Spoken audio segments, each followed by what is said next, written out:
All right, Governor, well, I appreciate you taking the time here today. I know it's been a lot of recollecting a lot of those details from a year ago. I know you did a pretty lengthy interview with Doug about that topic, but just ahead of the holidays, how important is it to try to shift gears of yes, this was very tough, let's not forget them, but also, we have Christmas, we have New Year's, we have a lot of things to celebrate and be excited about.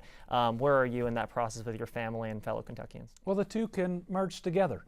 Now, I am looking forward to Christmas this year more than any year I can remember. I had the best Thanksgiving. It's been really 3 years since we could get together, a lot of us, and feel safe. And what I realized over Thanksgiving is I will never take it for granted ever again. I turned on the Christmas music a lot earlier than I normally do. We needed it. We all needed it. Yes, we love decorating the Christmas tree and hanging the stockings. But at the same time, knowing that there are families out there, families that lost someone during COVID, families that are still rebuilding after tornadoes, so many families in eastern Kentucky that are going to have a tough Christmas because that's going to take several years in the rebuilding effort. But that's part of what Christmas is about. And so trying to both enjoy it with my family, but also to give a little more. To give a little more to the First Lady's Eastern Kentucky toy drive, to try to give a little more time, to make sure we're living out the true meaning of Christmas, especially for those that need our help. So I think we can embrace that full Christmas spirit, enjoy with our families, and still help those that really need our help. 2020, I know for me, this year has gone by very, very quickly. We're already almost at the end here. It's been a year where we've seen bounce back in spending, but we've also seen difficulties with inflation and the housing market.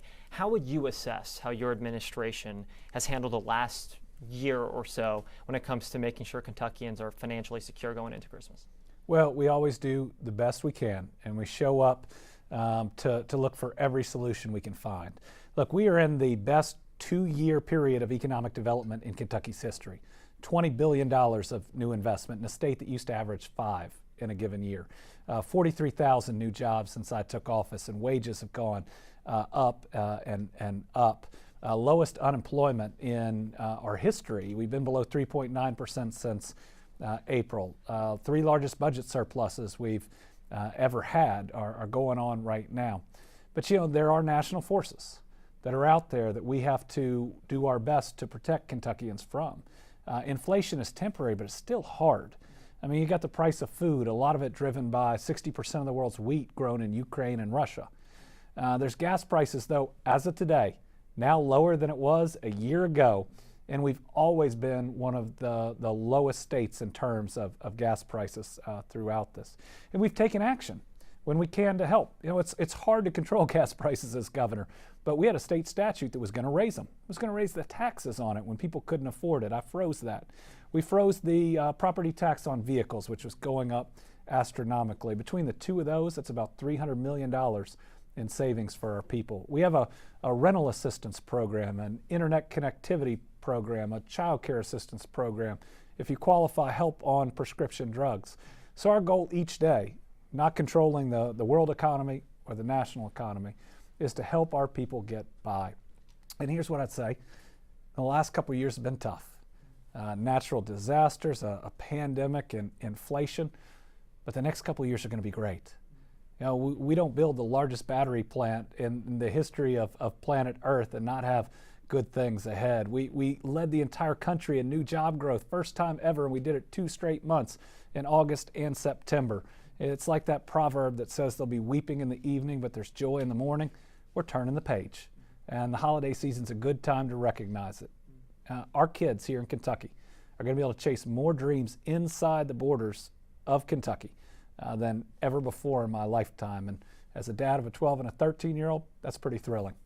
Any things you wished you would have done better or differently, if we're just being honest here? Any regrets from the past year where you take something from it to approach it differently in the year to come here? Well, you always look at could you say something better? Could you do something better? But your job as governor is to make a decision and to make the hard decision when it's the right decision, and then to push forward.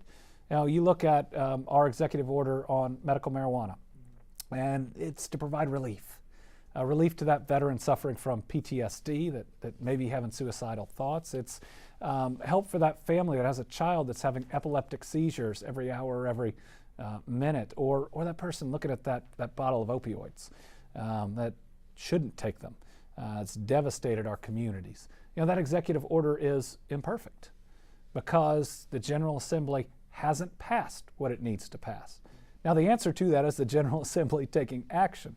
But I'm going to continue to do the best we can, even when we don't have perfect options, to help our people and to ultimately move the things they care about forward. Can you walk me a little bit through some of the framework of that executive order? I know it takes into effect here in the next month. As far as some questions we had written down, John Charlton, one of our investigative reporters, wanted me to make sure I asked, how will your administration track where it's purchased, how much, and what kind? Right. So to qualify under the executive order, a person has to legally purchase medical marijuana from a state where it's legal. And many of our border states it's legal, and some of them someone out of state can purchase, and some of them they can't. And we're going to work on that with those states. The second thing is it's got to be under 8 ounces. That's the difference in Kentucky between a misdemeanor and a felony. You have to keep your proof of purchase. That's how we know where you purchased it, and that should include the amount that's purchased. You also have to have a certification from a healthcare provider that you have one of 21 conditions that are recognized for it. And if you meet those, then you qualify under the order. But it's really important that the person that's seeking relief keeps that paperwork, because our law enforcement will have a palm card where basically they go through that checklist. Can you show me the receipt of where you purchased it? Can you show me the certification that you have one of these 21 conditions? And if those are met, then you qualify. Because I was going to ask how you guys were going to go about tracking it specifically. Follow up to that also, are you going to be tracking the progress? Because that's what people really want to see. I'm sure you want to, scream on the rooftops to say, hey, this is working for people. How are you guys track both how much and then the progress made over time? Well, the tracking how much will be through people's receipts. They'll need to keep track of that, and it's the fastest way for them to show law enforcement or others what's been done. But as far as progress, a lot of that's going to be how well we can work with other states to get them to recognize whether it's the executive order or maybe our Delta 8 program that we are putting in. That's something in between hemp and marijuana that is legal in Kentucky, but until the executive order had no regulation around it, and it needs it to make sure it's a safer project, a safer product. But really, the advancement here that we need is the legislature to act. Right? We need to be able to both grow and regulate this inside of Kentucky, to join the other 30 plus states where it's legal, where people don't have to drive to other states worrying about the complications of an admittedly imperfect executive order because the legislature hadn't done their job. That is the answer to all this, and I would welcome it from the General Assembly. Is this going to be contact with primary doctors' offices, be like, hey, how are these patients doing, so that way you have that to show to lawmakers here in the state? Well, we're going to be continually working with both the healthcare providers, but also some in or around the industry and the advocates that are out there too. So we formed a committee that did really great work, that went around the state getting comments, and listen, many of those committee members want to go further. I've done what I believe are the limits under executive authority, but they give us a really good framework for how to go forward. We're also setting up the regulation around Delta 8, which is going to prepare us for when medical marijuana becomes fully legal in Kentucky. How we regulate it, who does the inspections, making sure there are safe products. And when you look at what people otherwise that are suffering and probably purchasing it now, not because they want to do anything that's against the law, but because they need relief, they don't know what they're getting. And so if we truly want to do this right, we need the General Assembly to act. But I had to do something. I couldn't sit and let another veteran in their life. I couldn't sit and watch another person fall into addiction with opioids. We had to do something to provide what relief we can, and I hope also push the General Assembly to doing their job. You talked about doubling down on decisions you've made. Not all are perfect, but to stay true to your morals and your beliefs. One of the big ones is obviously the COVID shutdowns. You know, there were a lot of people that were applauding you for making those moves. There was a lot of folks who were doing the opposite, and I know the other side of the race here next year is going to be using that assuredly to, you know, kind of pin that in people's brains as far as whether to get votes or whatever the situation is.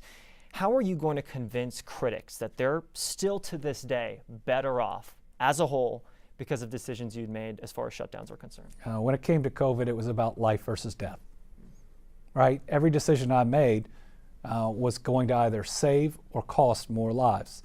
And I didn't make any decision in COVID based on politics. I made it on right versus wrong. I told the state that we were going to do the right thing, even if it ran me out of town, because I'm more worried about the judgment of my maker than I am about comments on Facebook. And listen, I'm proud we did the right thing. And I think people see leadership. And I think people know me by now. So whether they agreed with every decision I made or not, I think they know I was doing what I thought was right and that they believed that. And you look at some of the things we were able to do. You realize we were one of the first states that had every single school district back in-person classes. And you go back to the beginning. A lot of them are going to, if they are going to criticize, struggle with all the suggestions that we followed in the beginning came from the Trump administration. And listen, I think they were the right suggestions, but they were still from that administration. I want to touch on Western Kentucky a little bit as well. I know you guys went in length talking about that. I did read the article today talking about dispersing the remaining in that fund. Was that just through more frustrations or maybe trying to get FEMA going in certain directions? Was that ultimately where that last part of the going 1,000 here, 1,000 here, was that through some of the frustrations with FEMA? Not at all, though. Listen, FEMA's got to do a lot better. FEMA says no to too many people, and they don't provide enough money to others. They're so concerned about one person committing fraud that they don't help 100 people who deserve it. I mean, you ought to be able to walk up to what used to be a house and say, oh yeah, that's the $37,900 limit. Let's cut the check for them right now. Instead, they ask you for the serial number on your washing machine. And if you go to the east, that washing machine's gone, right? Never to be found again, swept away by those powerful waters. Now, when we saw that we were reaching the 1 year point, best practices in other states, what we've seen, whether it was the Boston Marathon fund, one fund that was set up, is you need to look at winding down once you have a rebuilding fund, the remaining portions. And so this was a chance 1 year after to tell those 10,000 plus families, we know you still have challenges. We know inflation is hard right now. We know a lot of people are in the process of rebuilding and need that extra help. This is a way to get the money directly to them, which is what we promised, that every single dollar would go to these families that were harmed. Just a couple more questions here. The Department of Juvenile Justice, you have kind of given some updates as far as how you want to protect staff, even if they're understaffed. We've seen that happen in a lot of places, at least from the Linden perspective, Adair County. What do you plan to do specifically in this next legislative session? What do you plan to push to help the Department of Juvenile Justice as a whole? Well, most of what we need to do, we can do without legislation. But I've briefed legislators. I'm open to any suggestions that they have, and we may need to talk about funding to upgrade security provisions in some of these facilities. That's the hard security, the buildings themselves and how they're designed. But we're taking steps right now because the juvenile population, sadly, is a lot more violent that we're housing right now than it was 20 years ago. And part of that is because we're no longer sending a number of people to these facilities that didn't need to be there in the first place. But we still have the problem with somebody who's sent for truancy, maybe housed right next to someone that's been charged with murder. And what we see are the disruptions and aggression, especially from those charged with the higher level crimes, are both causing injuries to staff as well as other juveniles. And when someone causes one of those disruptions, you got to go on lockdown, which prevents services for school or showers or meals or parental visits. They may be waiting outside, but it's not safe to go in.